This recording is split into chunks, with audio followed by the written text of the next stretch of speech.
Hello, gals and guys. Mr. Ambrose here with another video on probability.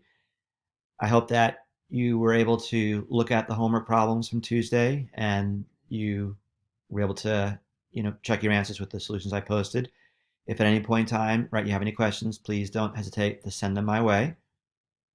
As I mentioned, today we're going to continue on with probability, and we're actually going to look at something new called conditional probability.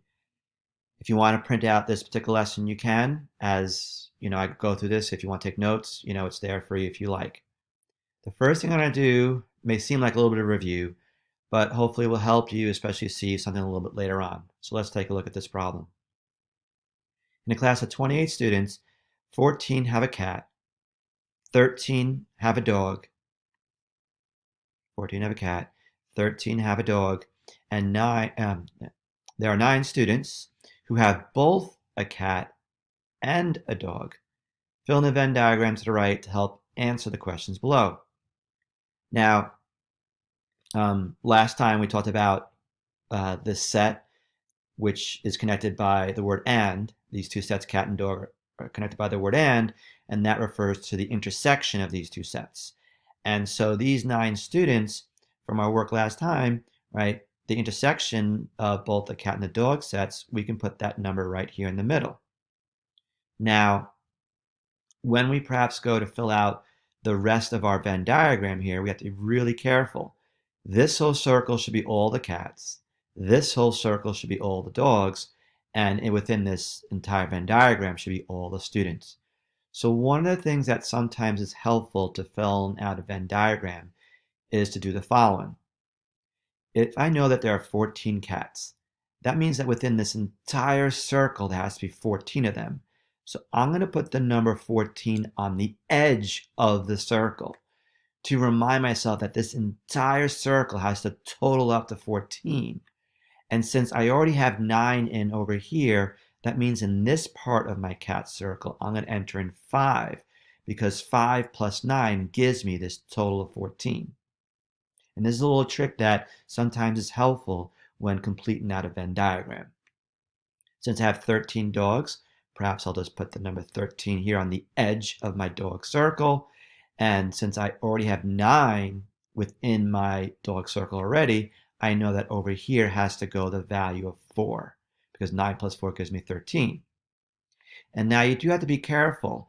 There's space here outside of these two circles that represent all those students who have neither a cat or a dog.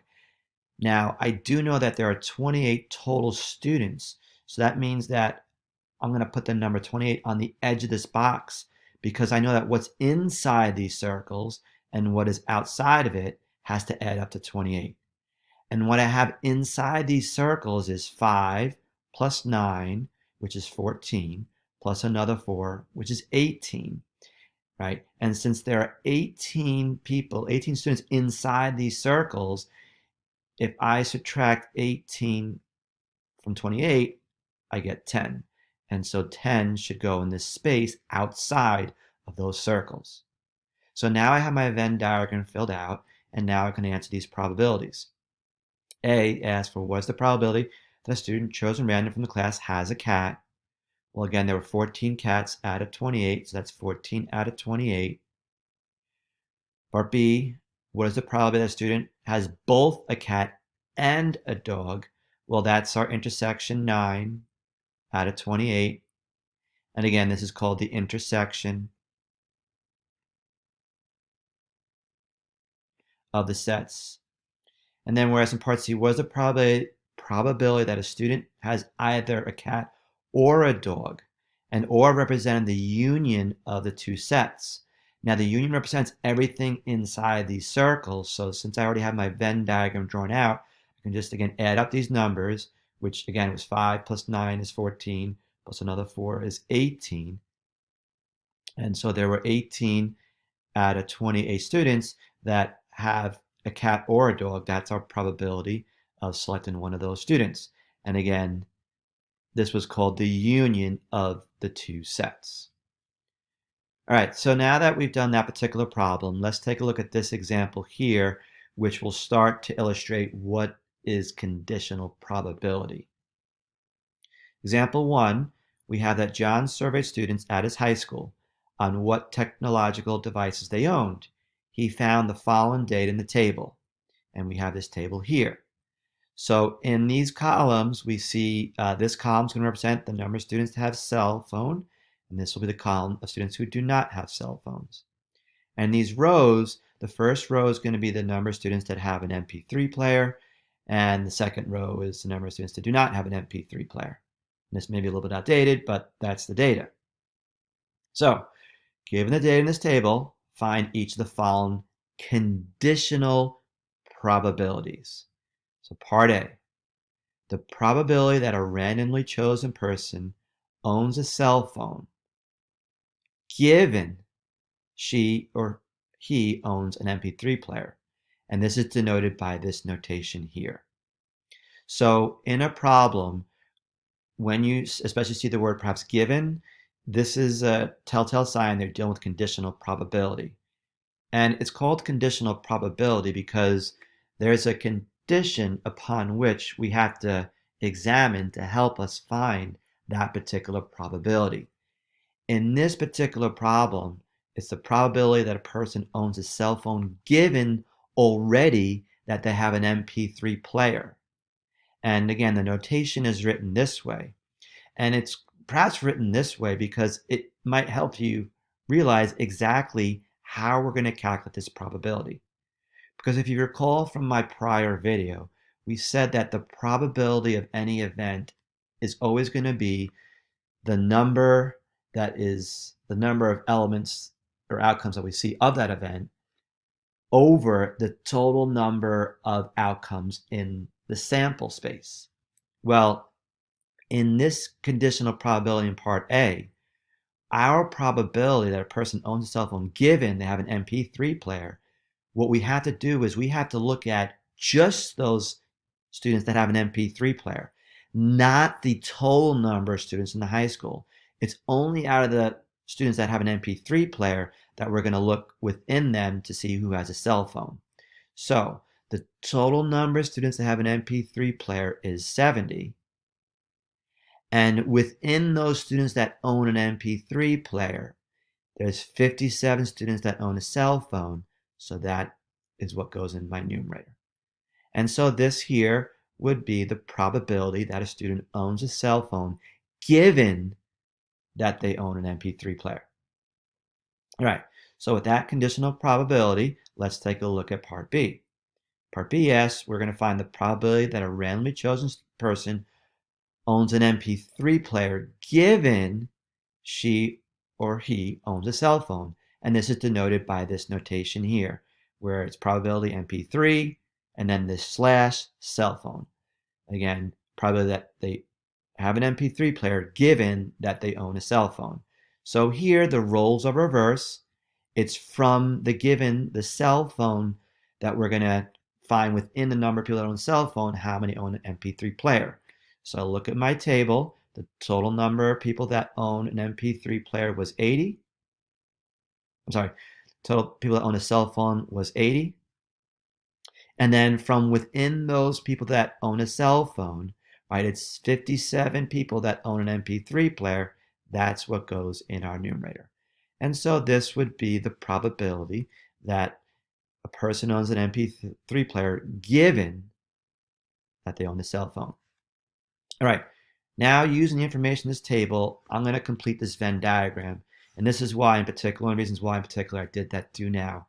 Because to help fill out this Venn diagram, you'll notice inside here I have the two sets, owning a cell phone, owning an MP3 player. And we know in the middle, this is the intersection of those two sets. So I claim that 57 is the intersection, those people that have a cell phone as well as an MP3 player. So I'm going to put 57 right in there. And now to figure out what goes in this part of my Venn diagram, again, the whole circle is all people that own a cell phone, so that should be 80. And what do I have to add to 57 to get 80? Well, that's going to be 23. And technically, I see that over here as well. So that's 23. Now over here to complete my MP3 circle, again, I know that there are 70 total people that own an MP3 player. So what do I have to add to 57 to get 70? Well, that would be 13. And technically, I also see that right over here. Now, I have to figure out perhaps also what should go in the space outside of these two circles. So I could do that one of two ways. One is to add up all these numbers. And if I add up all these numbers, 23 and 57 is 80. 80 plus 13 is 93. And if I subtract 93 from 102, I would get 9. But that's also this number here, those people that don't have a cell and don't have an MP3 player. All right, so why did I just fill out that Venn diagram? Well, one is that data could be provided with a two-way frequency table or a Venn diagram, but this is the reason why. What connection do you notice between the numbers in the Venn diagram and the conditional probabilities that we just calculated? Well, if you look at these numbers here, the one thing that's true about both of these probabilities is that we see the number 57 in both of these conditional probabilities. And what does 57 represent? Well, it represents the intersection of the two sets of cell and MP3 players. So both conditional probabilities took the cell and the MP3 player into consideration. The given was different in each case, and that's why the denominators were different. But I claim that when you do a conditional probability between two sets, the numerator is always going to be the intersection of those two sets that are involved in your conditional probability. And what goes in the denominator? Well, this 70, if you notice, that represents the number of MP3 players. That was the given in this conditional probability. And in this problem, the denominator here was the 80. That was the number of people that had a cell phone. That, once again, was the given in that conditional probability. So as a rule, the probability of A given B can always be calculated as the probability of A and B, probability intersection of the two sets, over the probability of the given. And with this notation, the given is the set that is second. So that would be B. All right. And to just reaffirm this, if I have things switched around, a little switcheroo, this says this is the probability of B given A. Well, this conditional probability will have the same numerator as this one here. It's going to be the probability of the intersection of those two sets. But in the denominator, this has to be the probability of the given. And in this notation, the given is the set A. So this would be over the probability of A. And that's the difference between these two conditional probabilities. All right, so that's a rule that you have that you can use to help answer questions. So now let's just try this out in this particular problem here. In example 2, we have that a survey was taken to examine the relationship between hair color and eye color. The chart below shows the proportion of the people surveyed who fell into each category. If a person was picked at random, find each of the following conditional probabilities, and we have to show the calculation that we used. So in part A, we want to find the probability that the person picked had brown eyes if they had blonde hair. Now, here in this first problem, you were told that this was a conditional probability, but I don't see the word given. Sometimes this happens. And here, the word if is sort of taking the place of the word given. So if you don't see the word given, but you see the word if, this is still a conditional probability. And so we have to find the probability that someone has, again, brown eyes, say brown eyes, given that they have blonde hair. All right. And so, as I said, in this particular formula, I first need to find the probability the intersection of these two sets. So I go to my table and brown eyes is here, blonde hair is there, and so the intersection of those two sets is 0.10. And then this is over the probability of the given. And the given in this problem is blonde hair. So the probability of getting someone who has blonde hair is 0.35. And so this is my conditional probability.